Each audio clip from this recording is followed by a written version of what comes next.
आप देख रहे हैं मिड कैप मंत्रा। मैं हूं दीपाली राणा और मार्केट का पूरा एक्शन आपके सामने लेकर आएंगे। लेकिन सबसे पहले रुक कर लेते हैं इस वक्त की बड़ी खबर का, जो एक्सक्लूसिव सीएनबी से आवाज को मिल रही है। और खबर यह है कि रेल लैंड लीज पॉलिसी में बदलाव को कैबिनेट में मंजूरी मिल गई है। आज कैबिनेट की जो बैठक थी वो खत्म हो गई है। क्या डिसीजन लिया गया है और बेसिकली कंटेनर कॉर्प के लिए ये कैसे इंपॉर्टेंट है, ये बताने के लिए हमारे साथ मौजूद हैं लक्ष्मण रॉय। तो लक्ष्मण, बताइए क्या एक्सक्लूसिव डिटेल्स हैं, क्या है पूरी खबर और क्या असर इसका होगा? देखिए, यहाँ जो मुझे सूत्रों से एक्सक्लूसिव जानकारी मिल रही है उसके मुताबिक अब से कुछ ही मिनटों पहले कैबिनेट की महत्वपूर्ण बैठक खत्म हुई है और इस बैठक में रेलवे की लैंड लीज पॉलिसी की समीक्षा को मंजूरी मिल गई है। इस बैठक में जो सूत्र बता रहे हैं उसके मुताबिक रेलवे की लैंड लीज पॉलिसी के तहत रेलवे की लैंड लीज लाइसेंस फी जो उसको कहते हैं LLF, उसको घटाने का फैसला लिया गया है। वो लैंड लाइसेंस फी जो है अभी 6% है, उसे घटा करके 1.5% करने का फैसला लिया गया है। 1.5% का मतलब ये हुआ कि जमीन की बाजार कीमत जितनी होगी उस कीमत का 1.5% सालाना आपको लैंड लाइसेंस फी देना पड़ेगा। अभी ये करीब 6% के आसपास होता था, तो एक बड़ी राहत मिली है। और एक और महत्वपूर्ण फैसला लिया गया है। पहले लीज जो है, रेलवे की लैंड लीज जो है वो 5 साल के लिए दिया जाता था, लेकिन अब वो लीज जो है 5 साल के लिए नहीं 35 साल तक के लिए दिया जा सकेगा। लैंड लाइसेंस फी घटाने का फैसला और ये लीज की अवधि बढ़ाने का फैसला दोनों काफी महत्वपूर्ण माना जा रहा है। इसमें 2 खास शर्तें जोड़ दी गई, वो शर्त भी काफी सकारात्मक है। शर्त कहें या फिर सपोर्टिव एलिमेंट जोड़ा गया है,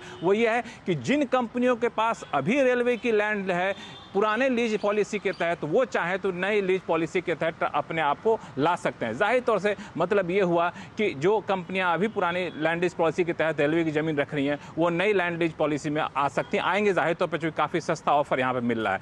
दूसरी महत्वपूर्ण बात, ये जो छूट दी गई है, ये जो रियायत दी गई है, वो सिर्फ और सिर्फ कार्गो एक्टिविटीज़ करने वाली कंपनियों के लिए दी गई, सभी के लिए नहीं है। ध्यान दीजिए, सिर्फ कार्गो एक्टिविटीज़ करने वाली कंपनियों को दी गई है। ये सारी जानकारी सूत्रों के हवाले से है, औपचारिक जानकारी अभी तक नहीं दी गई है। 3 बजे कैबिनेट की प्रेस कॉन्फ्रेंस है, हो सकता है कि कैबिनेट की प्रेस कॉन्फ्रेंस में इसका ऐलान किया जाए, लेकिन सूत्र बता रहे हैं कि इस प्रस्ताव को फिलहाल मंजूरी मिल गई है। अगर आपके पास समय हो तो बताऊंगा कि किस तरीके से कंपनियों के लिए फायदेमंद है।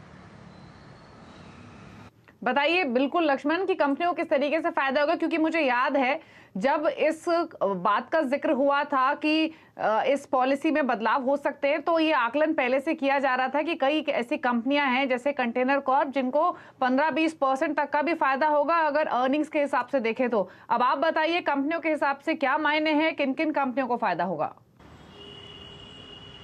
बिल्कुल, कंपनियों के हिसाब से कहें तो सबसे महत्वपूर्ण बात कॉनकॉर के लिए, कंटेनर कॉरपोरेशन के लिए से काफ़ी महत्वपूर्ण माना जा रहा था। ये महत्वपूर्ण इस वजह से माना जा रहा था कि कंटेनर कॉरपोरेशन ऑफ इंडिया सरकारी कंपनी होने के नाते अप्रैल 2020 से पहले यानी 31 मार्च 2020 तक खास सुविधा एंटरटेन करती थी। उनको लैंड लाइसेंस फी काफ़ी रियायती दरों पर दी जाती थी। लेकिन 1 अप्रैल 2020 से रेलवे ने एक नया फरमान जारी कर दिया गया और ये कहा कि सिर्फ कॉनकॉर को हम छूट नहीं देंगे, कॉनकॉर को भी पूरा जो बाकी प्राइवेट कंपनियों के लिए लैंड लाइसेंस पॉलिसी है वही लागू होगा। इसका नतीजा ये निकला कि कंटेनर कॉरपोरेशन ऑफ इंडिया के लिए भी लैंड लाइसेंस फी बढ़ा दी गई, जो बढ़ा करके 6% कर दी गई। और इसका नतीजा ये निकला कि कंटेनर कॉरपोरेशन ऑफ इंडिया के ऊपर भारी भरकम बोझ पड़ गया। FY20 में 140 करोड़ रुपए से बढ़कर FY21 में 590 करोड़ रुपए का बोझ कंटेनर कॉरपोरेशन ऑफ इंडिया पे पड़ गया था। और कंटेनर कॉरपोरेशन ऑफ इंडिया के लिए काफी महत्वपूर्ण इस वजह था कि कम से कम 25 इनलैंड कंटेनर डिपो जो ICT जो है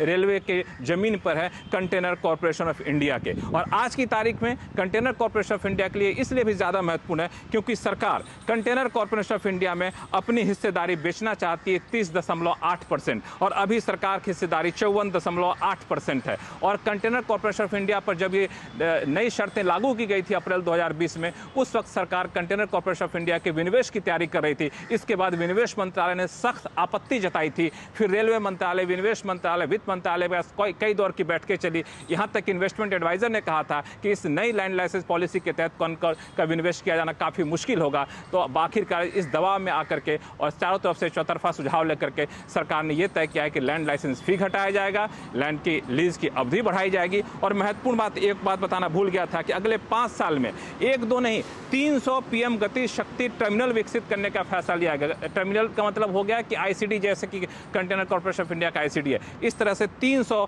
पीएम गति शक्ति टर्मिनल विकसित करने का फैसला लिया गया है। तो ये न सिर्फ रोजगार के लिहाज से, इंफ्रास्ट्रक्चर के लिहाज से, रेलवे के लैंड मोनेटाइजेशन के लिहाज से फायदेमंद है, बल्कि तात्कालिक तौर पर कह सकते हैं कि कॉनकोर हो या फिर दूसरी कंपनियां जिसके पास रेलवे की लैंड है लीज पर, उनके लिए काफी महत्वपूर्ण फैसला है। फिर से दोहरा दूं, ये सरकार की औपचारिक जानकारी नहीं है, इस सूत्रों के हवाले से एक्सक्लूसिव जानकारी है। यह भी बताना जरूरी होगा कि सबसे पहले सीएनबीसी आवाज ने बताया था कि लैंड लाइसेंस फी घटाकर 1 से 1.5% किया जाएगा और लीज की अवधि बढ़ाई जाएगी, और सीएनबीसी आवाज की खबर हूबहू साबित हुई हमेशा की तरह।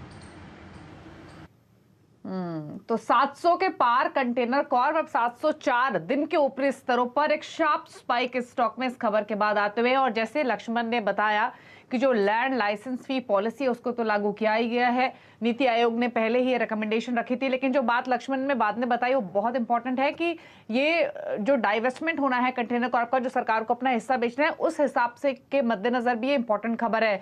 लक्ष्मण, जैसे कि आपने कहा, पहले भी इसका आकलन लगाया जा रहा था कि जो ये लैंड लीज फी है इसको कम करना है, और इसलिए भी क्योंकि जो प्राइवेट सेक्टर का पार्टिसिपेशन है वो कंटेनर कॉर्प में बढ़ता हुआ दिखे। तो ये मान के चला जाए कि ना ही सिर्फ कंटेनर कॉर्प के लिए ये अच्छी खबर कंपनी की अर्निंग्स के हिसाब से, बल्कि इसलिए भी है कि प्राइवेट सेक्टर का पार्टिसिपेशन, उनका इंटरेस्ट कंटेनर कॉर्प की तरफ बढ़ते हुए दिखेगा। बिल्कुल आपने सही कहा, क्योंकि जब कंटेनर कॉर्पोरेशन ऑफ इंडिया के विनिवेश के लिए सरकार ने कोशिशें शुरू की, रोड शो किया, इन्वेस्टमेंट एडवाइजर को नियुक्त किया, इन्वेस्टमेंट एडवाइजर जगह जगह गए, तो उन्होंने सबसे ज़्यादा जिस मुद्दे को उजागर किया था वो था आपको कंटेनर कॉर्पोरेशन ऑफ इंडिया के ऊपर थोपी गई बढ़ी हुई लैंड लाइसेंस फी। और उसी प्रेजेंटेशन में अपनी तरफ से कहा था इन्वेस्टमेंट एडवाइजर ने, अगर आप इस पॉलिसी के तहत, मौजूदा पॉलिसी मैंने अब तक कैबिनेट के फैसले से पहले जो पॉलिसी है उस पॉलिसी के तहत जाएंगे तो कंटेनर कॉर्पोरेशन ऑफ इंडिया का वैल्यूएशन काफ़ी ज़्यादा घट जाएगा, निवेशक दिलचस्पी नहीं दिखाएंगे। और उसी प्रेजेंटेशन में इन्वेस्टमेंट एडवाइजर ने कहा था कि आप ना सिर्फ लैंड लाइसेंस फी घटाइए, और लैंड लाइसेंस फी घटाने का 3 से 4 फार्मूला दिया था, और फार्मूला दे करके उसको 1 से 1.5% करने का फैसला लिया था। उस वक्त ही हमने यह खबर रिपोर्ट की थी, और साथ ही ये भी बताया था कि इसकी अवधि को, लीज की अवधि को बढ़ाना होगा, क्योंकि हर 5 साल पे रिन्यू करना पड़ेगा, तो अनिश्चितता का माहौल रहता है, तो अनिश्चितता के माहौल में कोई निवेशक नहीं आना चाहेगा। तो आप 5 साल क्यों, क्योंकि लंबी अवधि का बड़ा बिजनेस है, बहुत बड़ा कैपिटल इन्वेस्टमेंट होता है,